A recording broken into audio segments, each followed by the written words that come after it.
এবার বলছে যা চলে গেল। চোরেরা মনে করছে আর কি থাকি, এবার তো পুলিশ আসবে, কারণ এবার জেগে আছে, এটা এখন পুলিশ ধরিয়ে দেবে। তা বলে যান যান, তখন চলেই গেলেন। সব চোরগুলো যখন চলে গেল, এবার সকালবেলা তো স্ত্রী এসে বলছেন কি, হ্যাঁ গো তুমি সারা রাত ঘুমোনি, আর এগুলো কি? বলছে যে আসুন আসুন বসুন বসুন যান যান। এই যে সারা রাত নাম শুনেছি না, সেই নামের কাজ হয়েছে। ওমা দেখুন, এতটুকু নাম শোনাতে যদি এত জিনিস পাওয়া যায়, হ্যাঁ এই আসুন আসুন বসে বসে যান যান করাতে।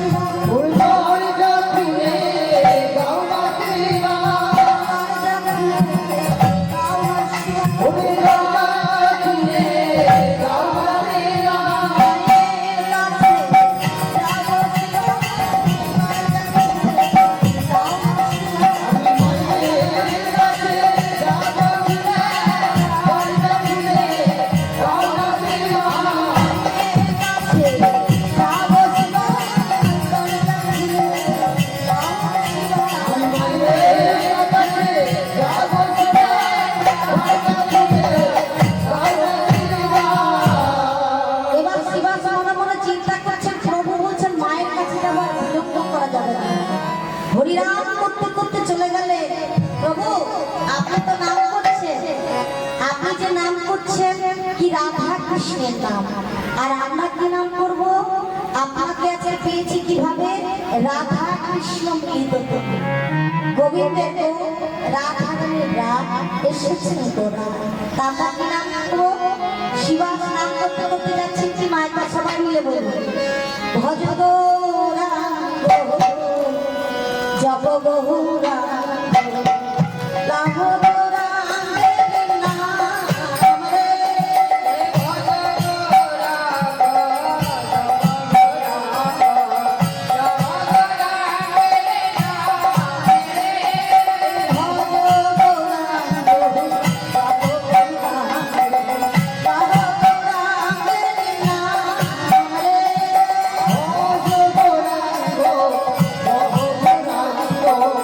রাম গৌরাঙ্গের নাম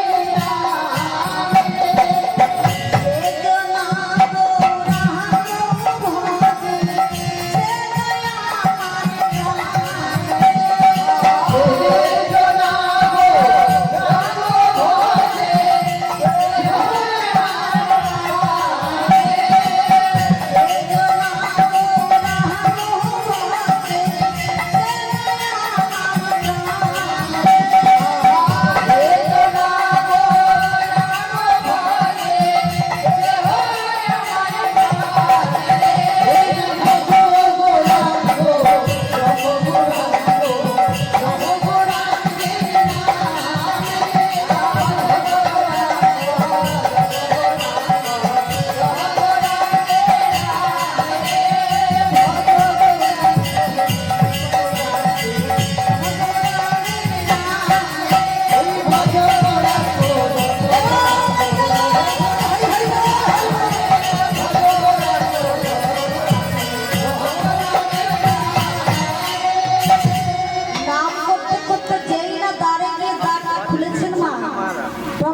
যে শিবাটা কখন মার গ্রহণ করে সেই শিবাসনে জানে আগে কে কর্ম করেছি না, আমাকে চিৎকার করলে হবে না, আমি যদি চিৎকার করি গৌরী আমার শুনতে পাবে, আমি কি করবো?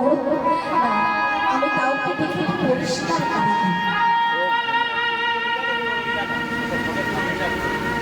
আমি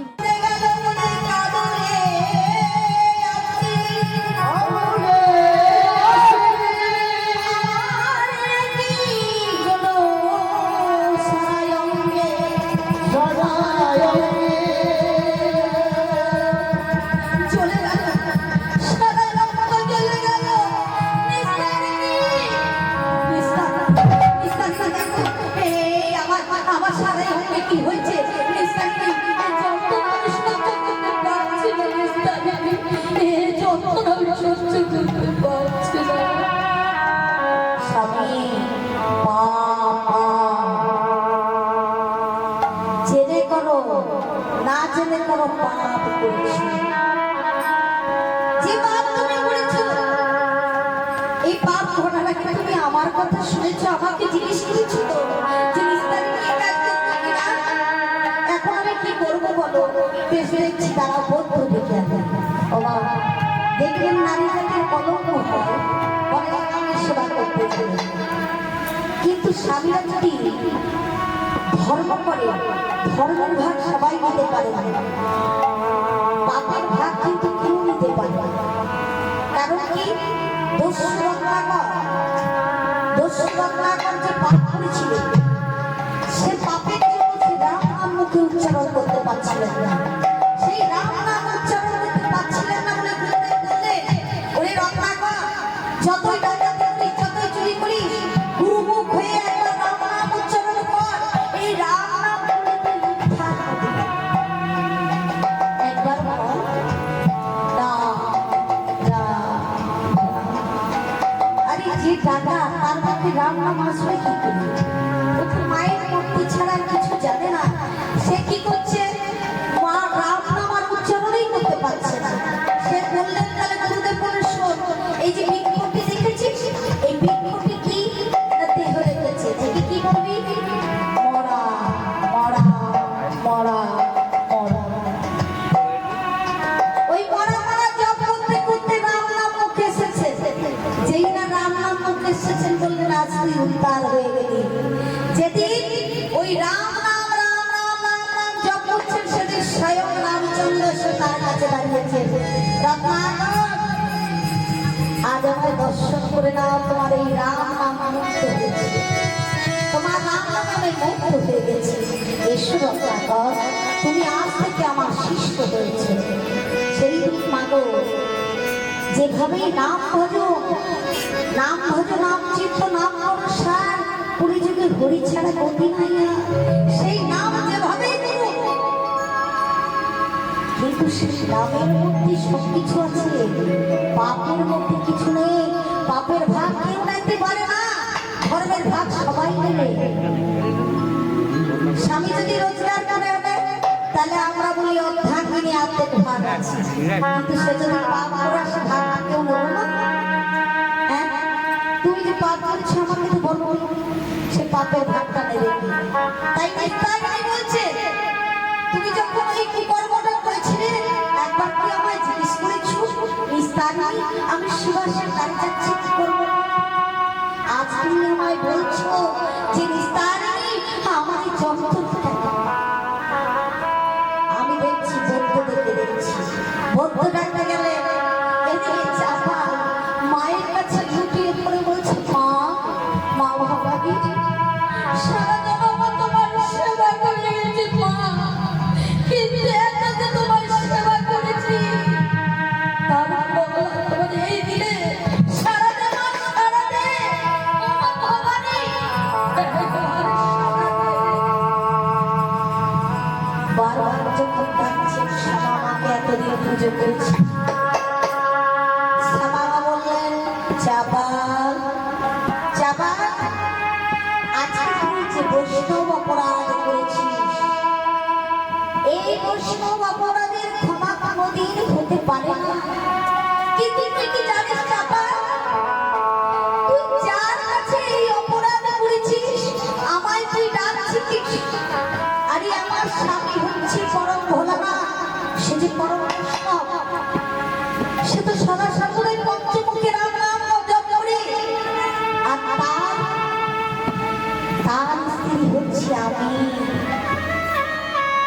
তুই যে বৈষ্ণব অপরাধ করেছিস, এই বৈষ্ণব অপরাধের ক্ষমা কি হবে? এই ক্ষমা একমাত্র শিবাশাই পারে। যে বৈষ্ণবের দ্বারা করেছিস, সে বৈষ্ণব যদি তোকে ক্ষমা করে, ক্ষমা পেলি। যা, তুই শিবাশার কাছে গিয়ে ক্ষমা চা। শিবাশার কাছে যখন ক্ষমা চাইতে বললেন না, এমন সময় বলছেন যে আপনার শিবাশের কাছে আমি ধরবো পায়ে, না না না, আমি ও পায়ে ধরতে পারবো না। আমি ওর কাছে যাব না, আমি ওর কাছে নত হব না। সারা অঙ্গ দিন দিন খসে পড়ে যাচ্ছে, অতিরিক্ত নাসিকাটা খসে পড়ে গেছে, জ্বালা যন্ত্রণায় থাকতে পারছে না। নিস্তারিণী, হ্যাঁ আমার বড় ক্ষুধা পেয়েছে, আমার ক্ষুধা পেয়েছে, কিছু খেতে দাও। আমার খিদে পেলে আমরা কি করি, যদি ঘরে অন্ন হয় তো পাই, আর না হলে মহাপ্রসাদ হলে সেখানে যাই, তাই না? যে ভান্ডার হয় সে ভান্ডারে এসে সেবা করে, সে মহাপ্রসাদ। এটা হচ্ছে অদ্বৈতের প্রসাদ। তাই আজ বলছেন আমার সেবা দাও, আমাকে কিছু করো। শোনো, আজকে চিন্তা করছো কেন? নিস্তারিণী এসে বলছে এই যে ঘাটের পড়া, এভাবে চিৎকার করছো কেন? কি লোককে জিজ্ঞেস করছো, তোমার লোককে শোনাচ্ছ যে আমি স্বামী সেবা জানি না, আমি স্বামী সেবা করি না, চিৎকার করে তাই জানাচ্ছ? শোনো, এইভাবে যদি চিৎকার করতে থাকতে পারবো না, আমি শ্বশুর বাড়ি থেকে বাপের বাড়ি চলে যাবো। তুমি যদি চলে যাও আমার সেবা করবে কে? কি আমার সেবা দেবে, কি আমার জল দেবে? তুমি যেও না নিস্তারিণী, তোমার পায়ে ধরে বলছে তুমি যেও না। নিস্তারিণী বলছে তুমি যেতে বন্ধ করছো। তাহলে শোনো, যদি না যেতে হয় আমাকে, আমি যা বলছি তুমি তাই করো। বলছে বলো, তুমি যা বলবে আমি তাই করবো। নিস্তারিণী তুমি বলো কি করবো? বলছে নিস্তারিণী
জলটা পড়ে গেল, চাপালা জল খেতে পারল না।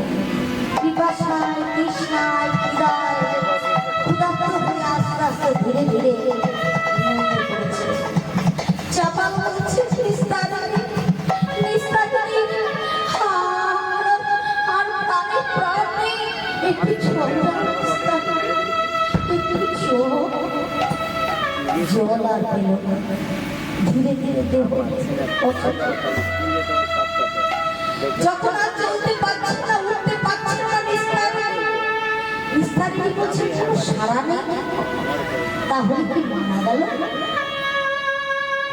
আজ থেকে কোনো সারা ছাড়তে পারছি না, কি ব্যাপার? গিয়ে দেখি না। ধীরে ধীরে